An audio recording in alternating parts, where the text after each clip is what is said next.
Diabetics വന്നിട്ട് ഏകദേശം 30 വർഷമായി. ഗുളികകൾ കഴിച്ച് 1 നേരമാക്കി, 2 നേരമാക്കി, 3 നേരമാക്കി, അങ്ങനെ കൂടി വന്നു.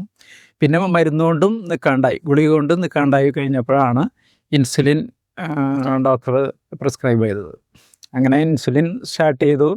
ഒരു ദിവസത്തിൽ 1 നേരമായിരുന്നു.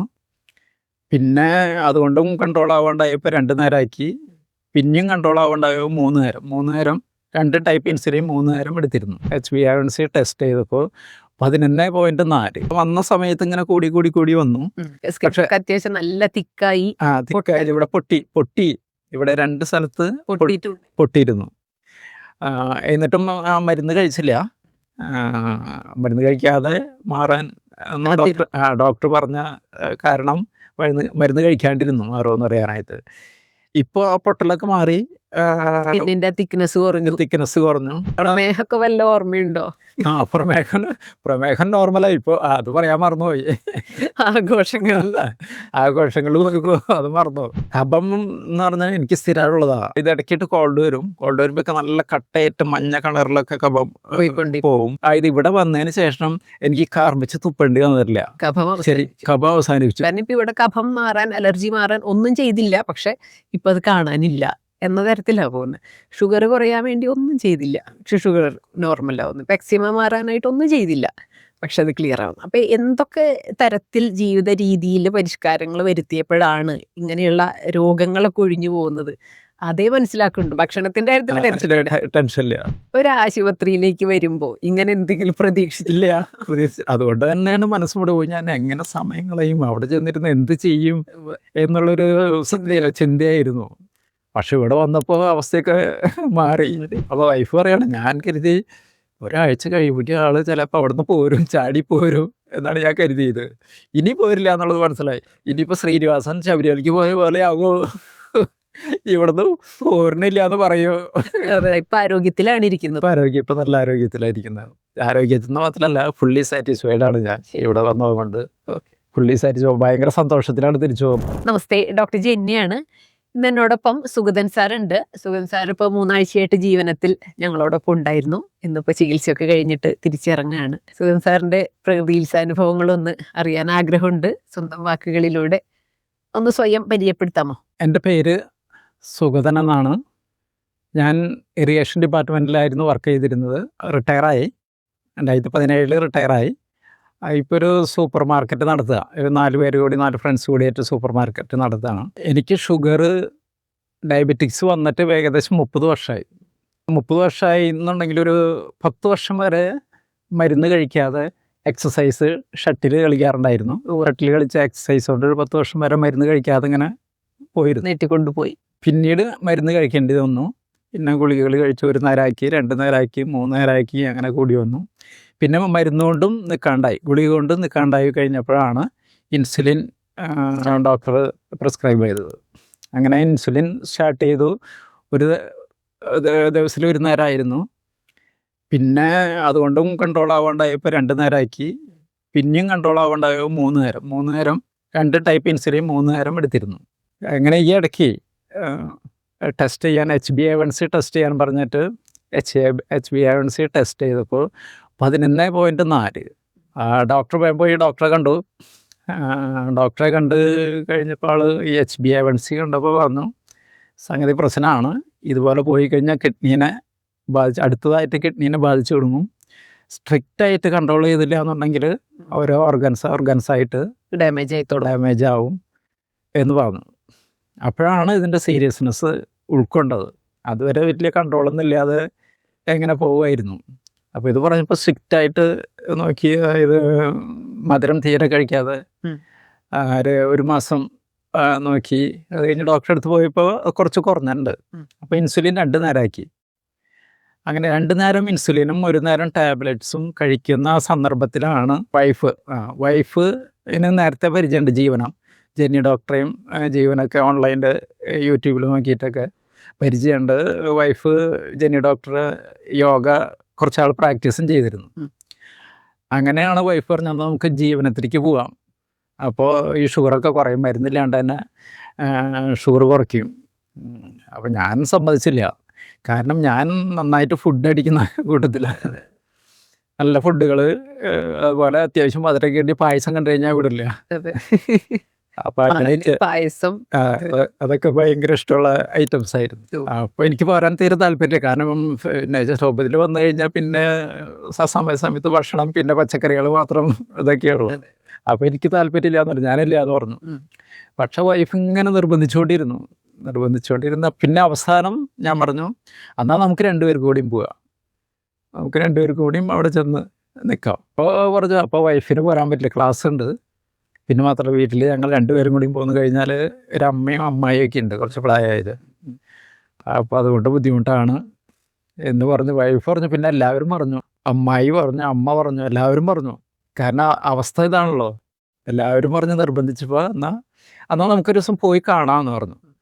അങ്ങനെയാണ് ഫസ്റ്റ് കൺസൾട്ടേഷനായിട്ട് ഞങ്ങളിവിടെ വന്ന് കണ്ട് കഴിഞ്ഞപ്പോഴും എനിക്ക് അത്രയ്ക്ക് താല്പര്യമില്ല. മുഖമൊന്നും തെളിച്ചൊന്നും തെളിച്ചുണ്ടായിരുന്നില്ല. 21 ദിവസം ഇവിടെ നിൽക്കണ്ടേ. എന്തൊക്കെയോ തിരക്കുകളുണ്ട് എന്നൊക്കെ പറഞ്ഞ് നീട്ടാനൊക്കെ നോക്കിയപ്പോ വൈഫ് ടീച്ചർ ഇടയ്ക്ക് വെച്ചിട്ട് പിടിച്ച, അല്ല അത് നമുക്ക് തീരുമാനിച്ചിട്ട് പെട്ടെന്നാക്കാം എന്നൊക്കെ പറഞ്ഞു. എന്നിട്ട് അവിടെ ചെന്നിട്ടും എനിക്ക് അത്രയും കൂടി താല്പര്യം ഉണ്ടായില്ല. പക്ഷെ പിന്നെ എല്ലാവരും കൂടി നിർബന്ധിച്ചു, ഫ്രണ്ട്സും എല്ലാവരും നിർബന്ധിച്ചു. പിന്നെ അവിടെ ഞാൻ കുറച്ചിങ്ങനെ ഉഴപ്പിയൊക്കെ നടക്കായിരുന്നു. രാത്രിയൊക്കെ ചിലപ്പോൾ വരുമ്പോൾ വൈകും. ഇപ്പോൾ ഈ പറഞ്ഞ പോലെ കൈക്കൊട്ടിക്കളി എനിക്ക് ഭയങ്കര വീക്ക്നെസ്സാണ്. ഞങ്ങൾക്കൊരു ടീമുണ്ട്. അപ്പോൾ ഇവരെയൊക്കെ കൊണ്ടുപോയിട്ട് കളിക്കാൻ പോയപ്പോൾ പിന്നെ വരുന്നത് 11 മണി 12 മണിയൊക്കെ ആവും. അപ്പോൾ ഇതൊക്കെ വീട്ടിൽ പറയാറുണ്ട്. പക്ഷെ എന്നാലും കൈകൊട്ടിക്കളി എന്ന് കാണുമ്പോൾ ഞാൻ അറിയാണ്ട് കൺട്രോൾ പോകും.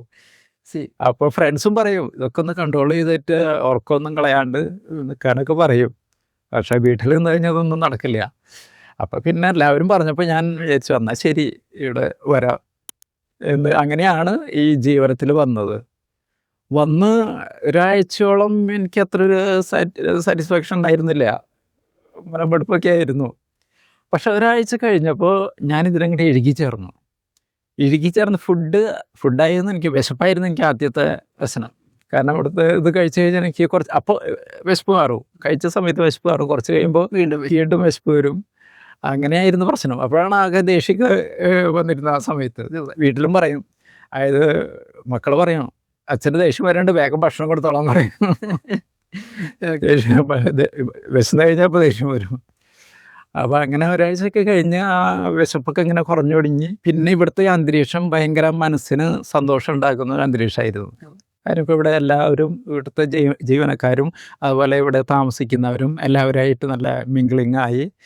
പിന്നെ ഓരോ ആഘോഷങ്ങൾ, ഇപ്പോൾ വൈകിട്ട് മറ്റേ ഗെറ്റ് ടുഗദർ കളികൾ, പിന്നെ സൂംബ ഡാൻസ്, അതൊക്കെ എനിക്ക് ഭയങ്കര ഇഷ്ടമുള്ള കാര്യമാണ്. ഡാൻസ് പ്രത്യേകം പഠിച്ചിട്ടൊന്നുമില്ല, എങ്കിലും തോന്നിയ പോലെയൊക്കെ ഡാൻസ് കളിക്കും. പിന്നെ ഞായറാഴ്ച ഔട്ടിങ്ങിന് ബീച്ചിൽ പോക്ക്, ഇതൊക്കെ ഭയങ്കര എനിക്ക് ഇഷ്ടപ്പെട്ട ഓരോ കാര്യങ്ങളാണ്. അതുപോലെ തന്നെ ഇവിടെ നമ്മുടെ പഴയ കാലത്തെ കാര്യങ്ങൾ ഓർമ്മിച്ച് ഓരോന്ന് പറയൽ, ഇതൊക്കെ ഒന്നും ഓർമ്മയുണ്ടാവില്ല. ഇങ്ങനെ ഓരോരുത്തർ പറയുന്നത് കേൾക്കുമ്പോഴാണ് പഴയ കാര്യങ്ങളൊക്കെ ഓർമ്മ വരിക. എല്ലാത്തിലും ഞാൻ ചാടിക്കയറി പറയാറുണ്ട് അല്ലേ, കുട്ടിക്കാലത്തേക്കൊക്കെ ഒന്ന് പോയി കാലത്തേക്ക്. പിന്നെ എനിക്ക് ഇവിടുത്തെ ഏറ്റവും ഇഷ്ടപ്പെട്ടത് അന്ന് ഹോളി ആഘോഷമായിരുന്നു. ഹോളി ആഘോഷം ശരിക്കും എൻജോയ് ചെയ്തു. ഏകദേശം 1 മണിക്കൂറോളം അവിടെ നിന്ന് ഡാൻസും പാട്ടും ഇതൊക്കെ ആയിട്ട് വെള്ളത്തിൽ നിന്ന്, അത് ഭയങ്കര ഇഷ്ടമായി. അത് ഞാൻ എല്ലാവരോടും പറയുകയും ചെയ്തു. ഒരു ആശുപത്രിയിലേക്ക് വരുമ്പോൾ ഇങ്ങനെ എന്തെങ്കിലും പ്രതീക്ഷിച്ചില്ല. അതുകൊണ്ട് തന്നെയാണ് മനസ്സോടെ പോയി, ഞാൻ എങ്ങനെ സമയം കളയും, അവിടെ ചെന്നിരുന്ന് എന്ത് ചെയ്യും എന്നുള്ളൊരു ചിന്തയായിരുന്നു. പക്ഷെ ഇവിടെ വന്നപ്പോൾ അവസ്ഥയൊക്കെ മാറി. പിന്നെ ഓരോ ആഘോഷം, വിമൻസ് ഡേ ആഘോഷിച്ചു. ഓരോ ആഘോഷം വരുമ്പോഴും ഇവിടെ ആഘോഷമാണല്ലോ. അങ്ങനെ ശരിക്കും മാക്സിമം എൻജോയ് ചെയ്തു. പ്രമേഹമൊക്കെ വല്ല ഓർമ്മയുണ്ടോ? പ്രമേഹം നോർമലായി. ഇപ്പോൾ അത് പറയാൻ മറന്നുപോയി. ആഘോഷങ്ങൾ പോയിപ്പോൾ അത് മറന്നു. പ്രമേഹം പിന്നെ ഇവിടെ വന്ന് ഒരാഴ്ച കഴിഞ്ഞപ്പോഴേക്കും ഇൻസുലിൻ നിർത്തി തുടങ്ങി. അതായത് ഉച്ചകാലത്തെ ഇൻസുലിൻ നിർത്തി, നോർമലായിട്ട് പോയി. എന്നിട്ട് ഞാൻ വൈകിട്ട് 10 യൂണിറ്റാണ് കഴിച്ചിരുന്നത് വൈകുന്നേരം. അതിങ്ങനെ കുറച്ച് ഇൻസുലിൻ എടുത്തിരുന്നത്, ഉച്ചയ്ക്ക് 4ഉം വൈകിട്ട് 10ഉം. അങ്ങനെ ഉച്ചകാലത്ത് നിർത്തി, വൈകിട്ട് കുറച്ച് കൊണ്ടുവന്ന് 3, 4 ആയി. അങ്ങനെ അവസാനം ഒരു 1.5 ആഴ്ച 2 ആഴ്ച പിന്നെ ഇൻസുലിനൊക്കെ കംപ്ലീറ്റ് നിർത്തി. ഷുഗറൊക്കെ നോർമലാണ് ഇപ്പോഴത്തെ അവസ്ഥയിൽ. ഇനിയിപ്പോൾ ഇത് ഫോളോ ചെയ്യാനായിട്ട് മുഴുവനായിട്ടും പറ്റില്ലെങ്കിലും ഒരു ഇതൊക്കെ ഫോളോ ചെയ്യാനാണ് എൻ്റെ ആഗ്രഹം. 80% ചെയ്യാൻ പറ്റും, 100% ചെയ്യാൻ പറ്റില്ല. 100% പറ്റില്ല, കാരണം നമ്മൾ പുറത്തേക്ക് പോകുമ്പോൾ അതെ. ഫുള്ളായിട്ട് നടക്കില്ല. പിന്നെ ഈ കയ്യിലത്തെ വിഷയം എന്തായി? കയ്യിലത്ത് അതൊരു ഭയമുള്ളതല്ല, അതൊരു പേടിയാണ്. ഇത് എപ്പോ കൂടും എപ്പോ കുറയും. അതായത് സ്റ്റൈലിങ്ങനെ ഇത് കോവിഡ് സമയത്താണ് ഇത് വന്നു തുടങ്ങി. അപ്പോൾ സാനിറ്റൈസറിന്റെ അമിത ഉപയോഗം കൊണ്ടായിരിക്കും എന്ന് കരുതി അത് നിർത്തി. ശരി. അത് നിർത്തി കഴിഞ്ഞിട്ട് മാറുന്നില്ല. അത് കഴിഞ്ഞിട്ട് പിന്നെ കുറേ അലോപ്പതി ഡോക്ടർമാർ, സ്കിൻ സ്പെഷ്യലിസ്റ്റുകൾ ഒരുപാട് പേരെ കണ്ടു, മരുന്ന് കഴിച്ചു, എന്നിട്ടും ഇത് മാറുന്നില്ല. എന്നിട്ട് ഇത് കുറഞ്ഞത് ഒരു നാച്ചുറോപ്പതി ട്രീറ്റ്മെൻറ്റിലാണ്. മനോജ് ജോൺസന്റെ ക്ലിനിക്കിൽ പോയിട്ട് അവരൊരു ആയുർവേദ മരുന്ന് തന്നു, സ്വാസ്കിങ് എന്നൊരു മരുന്ന് ടോണിക്ക് കഴിക്കാനായിട്ട് തന്നു. അത് കഴിച്ചുകൊണ്ടിരുന്നപ്പോൾ ഇത് കുറഞ്ഞു വന്ന് കൈ നല്ല ക്ലീനായി. അപ്പോൾ സന്തോഷമായി, മാറി, ഭയങ്കര സന്തോഷമായി. അത് കഴിഞ്ഞ് ഒരു 2 ആഴ്ച മരുന്ന് കഴിക്കാതിരുന്നു. 2 ആഴ്ച കഴിക്കാതിരുന്നപ്പോൾ വീണ്ടും കുറേശ്ശെ ഇങ്ങനെ വന്നു തുടങ്ങി. ഓക്കെ. അങ്ങനെ ഡോക്ടറെ കണ്ടപ്പോൾ പറഞ്ഞു അത് കുറേശ്ശെ കഴിച്ചൊരു 10 മില്ലി കഴിച്ചിരുന്നേ 2 തരം, അത് 5 മില്ലി ആക്കിയിട്ട് കഴിച്ചോളാൻ പറഞ്ഞു. അത് കഴിക്കുമ്പോൾ അപ്പോൾ കുറയും. അത് കഴിഞ്ഞ് 2 ആഴ്ച അല്ലെങ്കിൽ മാക്സിമം ഒരു മാസം നിൽക്കും. അത് കഴിയുമ്പോൾ വീണ്ടും വരും. ആ ഡോക്ടർ പറയുകയും ചെയ്തു അതിങ്ങനെ സ്ഥിരമായിട്ട് കഴിക്കുന്നത് അത്ര നല്ലതല്ല എന്ന് പറഞ്ഞിട്ടുണ്ട്. അപ്പോൾ ഇത് ഞാൻ കഴിച്ചിട്ടില്ല, ഇപ്പോൾ ഒരു മാസമായിട്ട് കഴിച്ചിട്ടില്ല. അപ്പോഴാണ് ഇങ്ങനെ കൂടി, ഇവിടെ വന്ന സമയത്ത് ഇങ്ങനെ കൂടി വന്നു. പക്ഷെ അത്യാവശ്യം നല്ല തിക്കായി. തിക്കായി ഇവിടെ പൊട്ടി ഇവിടെ 2 സ്ഥലത്ത് പൊട്ടിയിരുന്നു. എന്നിട്ടും മരുന്ന് കഴിച്ചില്ല. മരുന്ന് കഴിക്കാതെ മാറാൻ ഡോക്ടർ പറഞ്ഞ കാരണം മരുന്ന് കഴിക്കാണ്ടിരുന്നു മാറുമെന്ന് പറയാനായിട്ട്. ഇപ്പോൾ ആ പൊട്ടലൊക്കെ മാറി, തിക്നെസ് കുറഞ്ഞു. എന്തായാലും അകത്തു നിന്നുള്ളൊരു ഹീലിംഗ് നടന്നു എന്നുള്ളത് ഉറപ്പല്ലേ, അല്ലാണ്ട് ഈ പൊട്ടലുണ്ടായതൊക്കെ ഹീലാവില്ലല്ലോ. ഇതൊക്കെ ഹീലായി, അതൊക്കെ ഉണങ്ങിയിട്ടുള്ള ഇതാണ് ഇത് ഈ കാണുന്നതൊക്കെ. ഇനി പുതിയതായിട്ട് ഉണ്ടാവാതെ ഇരുന്നാൽ മതി. അതെ, ഇപ്പൊ ഈ ഉള്ളത് എന്തായാലും കുറഞ്ഞു വന്നുകൊണ്ടിരിക്കുന്നത്. ഇത് കുറഞ്ഞു വരികയാണ്. അപ്പൊ അവിടെ എല്ലാം എന്താ നമ്മൾ മനസ്സിലാക്കുന്നത്, ശരീരത്തിന്റെ സ്വയം ഹീലിംഗ് നടക്കുന്നുണ്ട് ഉള്ളില്.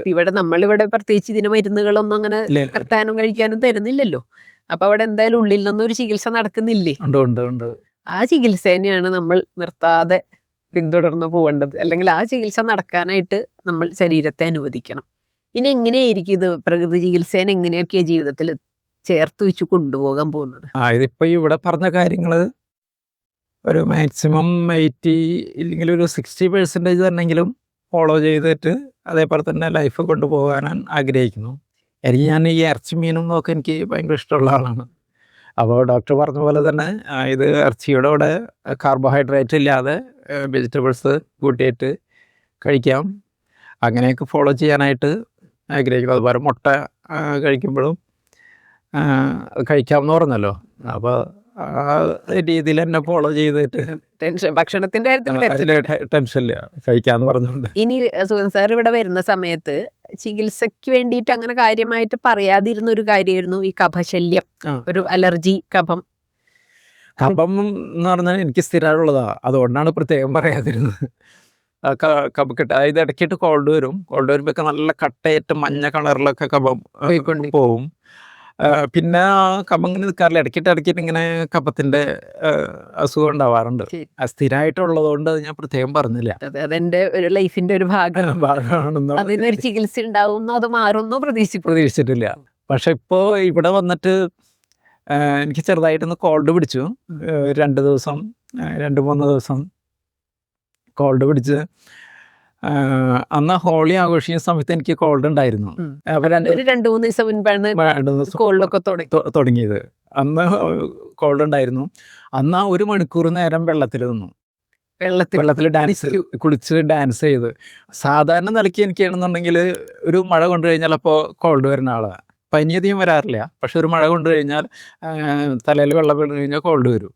പക്ഷെ അന്ന് 1 മണിക്കൂർ നേരം നിന്ന് ചാടി തുള്ളി കളിച്ചത് കഴിഞ്ഞ് മഴ കൊണ്ടു. അത് കഴിഞ്ഞോടുകൂടി എൻ്റെ കോൾഡൊക്കെ മാറി.